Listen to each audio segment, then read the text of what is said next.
Those of us who keep an active eye on the American cinema scene are, I'm sure, very aware of not only generalized animated movie fare, but also family-appealing fantasy epics, and there's usually a sporadic helping that come out throughout the year, differing in season and in time frame. We're very used to what that film offers in regards to its artistic vision. But it's sometimes interesting to gauge, I guess you could speak more broadly in respect to animation, how other creators in other countries handle such a familiar avenue of cinema in a very unique way, and sometimes to great contrast and overall original uniqueness. Not against throw shade in any way in terms of American creators in saying like, oh, there's a mundaneness in the familiarity, but it's interesting to see perhaps again what other creators envision in terms of the uniqueness in other countries. And I've certainly seen that in other types of animated fare that I've covered on this channel, some of which the countries of origin in terms of those particular movies I'm forgetting. But I think a go-to for a lot of people would say, you know, the South Korean entertainment industry. I've raved about them for a long time, seeing their quality. And there's, again, like I said, there's been other countries too, to be fair. But sometimes, again, you see that those unique personalities come through.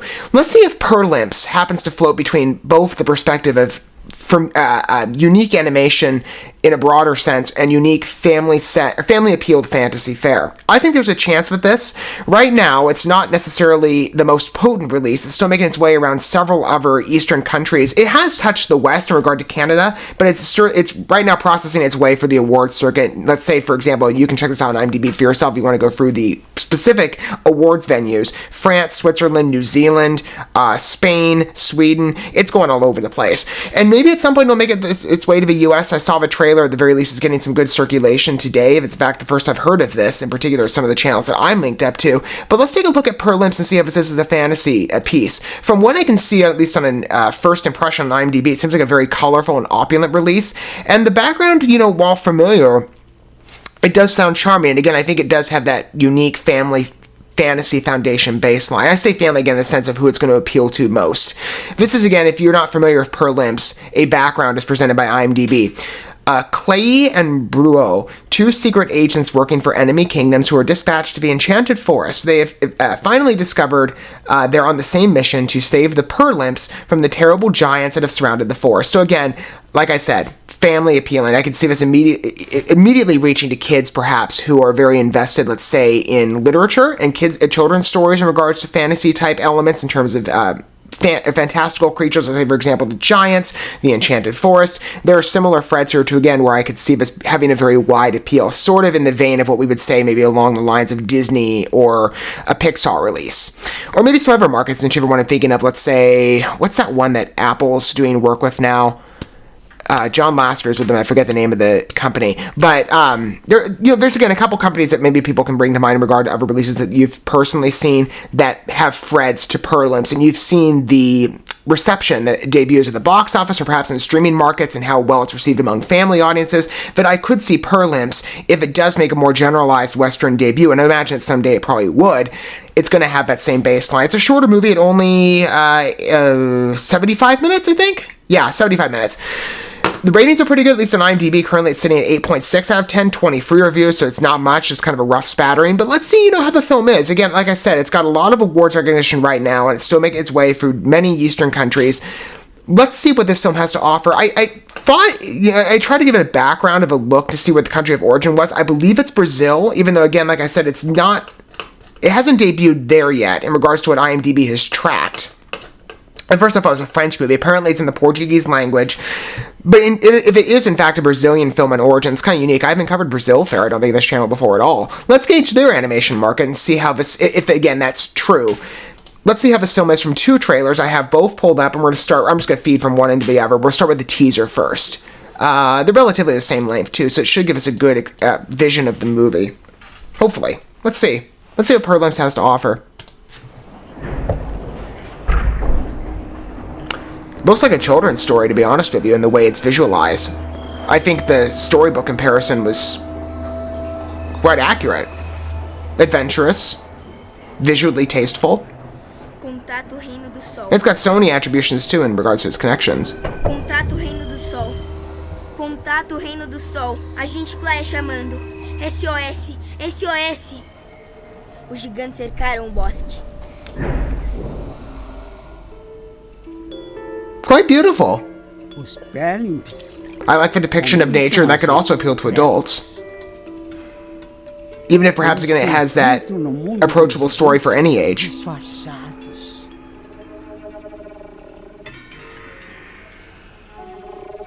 Great visuals. Good processing of the images. It's methodical. It has a real artsy quality to it.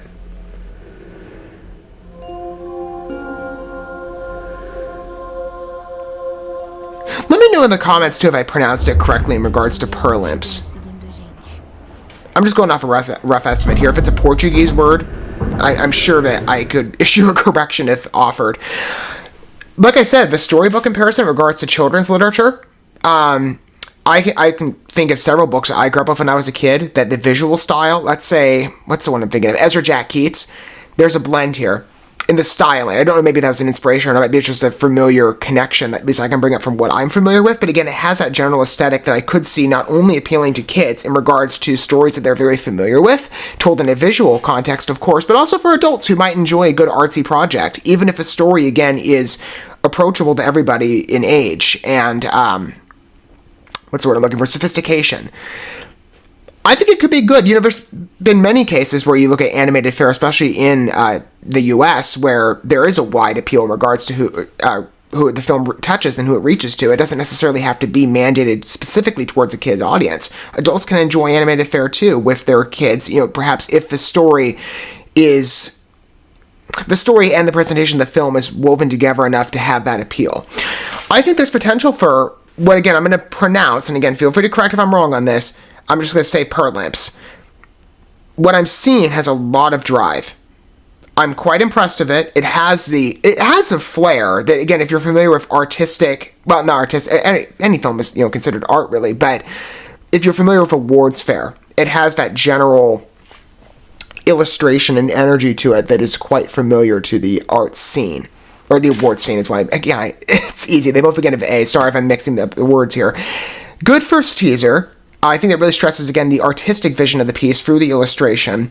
Maybe there'll be more of a story pronounced in the international trailer. I'm going to call it trailer number 1, because it's really the only trailer we have to go on at this point, even though technically it's the international trailer. So if you get confused in terms of you want to see the original, don't get mixed up. It's the one I'm showing. And I believe this one also has subtitles, which should help, because I didn't study Portuguese. I studied Spanish. Let's take a look at this and see, again, if this has any more elaboration. But from what I've seen so far, I'm impressed.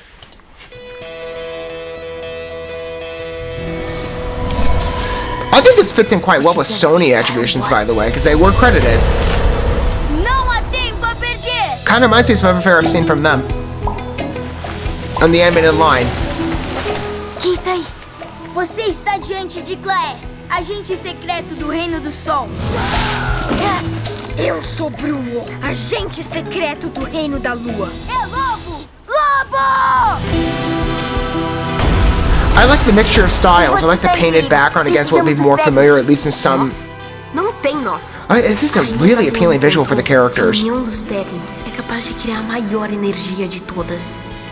Again, it's a compound of two different artistic styles, and I like it.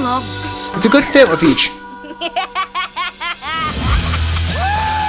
Okay, so there again, there's some notoriety to this. I'm not familiar with that project. I'll have to look into it. Ninguém engana urso do Reino da Lua. Você precisa contar onde estão os Perlimps. Really charming.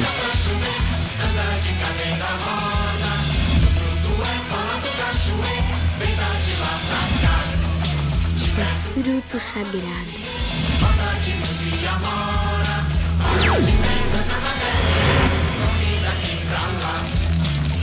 E vocês? São amigos?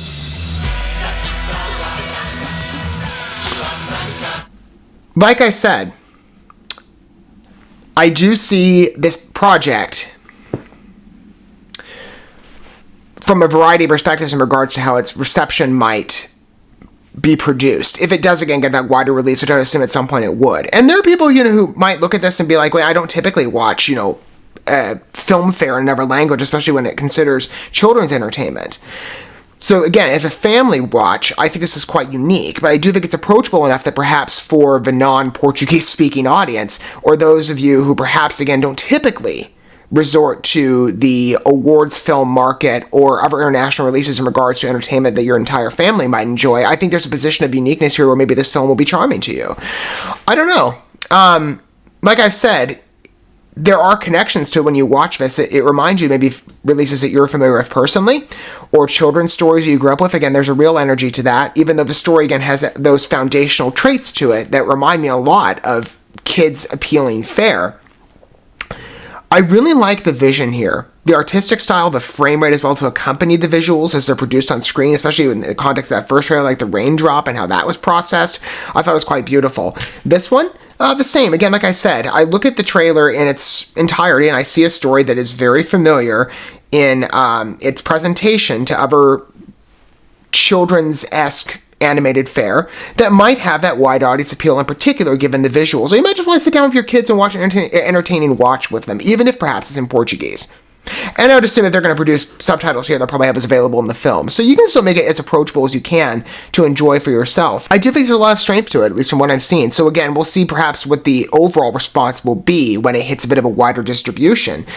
But I can certainly understand, given how many awards credits were there specifically to Perlimps? Let me see. I thought there were like 6 or 8. Probably 6 in total. And I think that included the one they mentioned on screen, especially in the beginning of the first, many in fact that they noted. But yeah, the Annecy selection for 2022 makes sense. And that was back in June, several months ago. So again, it might not necessarily be as accessible in the US right now, but I would imagine it would be. I see at some point, whenever that is, I see potential for it. I think it'll be a good film, even if, again, it has that natural fantasy film baseline that we're very familiar with in the animated fare. And typically in American cinema, I think Perlimps has a uniqueness to it, as many animated films do. Sometimes you find that experimentation among different filmmakers and animators, and Perlimps's visual mixture with the painted background, especially the naturalistic imagery, that is so appealing to me. And it reminds me of some other animated fare that I've seen circulating maybe in other streaming productions lately that are a bit more experimental in their visual palette. But mixing that with the aesthetic of the characters, which do appear to me very similar to what you might find in other children's TV fare in America, or again, like I said, children's stories in literature form, I think there is a real potential for this project to succeed and connect with an audience, not just with respect to children, but also people like me who just like watching the experimentation in animated fare and seeing a uniqueness in artistic vision and production. I think Perlimps has some potential, and it could very well succeed after its awards run, maybe even on an international scale. And as a first entry in regards to what I've covered in terms of Brazilian film fare, which hasn't been really anything, I don't think, it's nice to again gauge another arts market. I always looking forward to seeing what else is available in the world and getting out of my central space in America. I've expanded many different aspects of the artistic world, not just in cinema, to other countries to see what they have to offer. And I've been quite impressed in many ventures I've taken. And with Perlimps, in terms of accessing the Brazil animated market, apparently it's not an exception. There's a lot of potential out there. I mean, they have a strong cinema background as well. I know from like their Comic-Con events, there's a real appeal in that area. But again, I'm relatively unfamiliar, but it's nice to be able to gauge first introductions when you have them. I'd love to hear your thoughts down below as well. If this is a first exposure for you like it was for me, what are your thoughts on Perlimps? And again, because this is spoken in Portuguese, I might have the pronunciation wrong. Feel free to correct me down below. I would love clarification if that is a mistake that I'm making in some regard.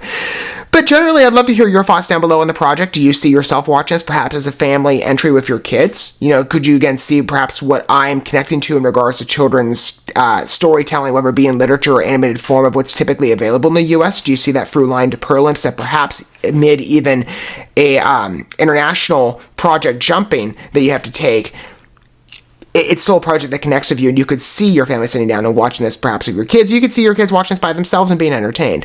With subtitles, most likely, of course. I'd love to hear your thoughts down below on what you think of Perlimps. Like I said, I can certainly understand why it's making its way for the award circuits right now, having seen that. And there's enough of a drive, I do think it could land very well when it gets a wider distribution. So I do think Perlimps has a promising future. Thank you so much for watching this video. Before you bounce, feel free to drop a like and comment, subscribe to this channel with a ding on the bell, and share this video with your friends. And consider checking out the description here. There you'll find links to my other channels, as well as addresses to my other social media accounts and ways you can help support my work if you feel so inclined. May God bless you, and looking forward to when our paths cross again.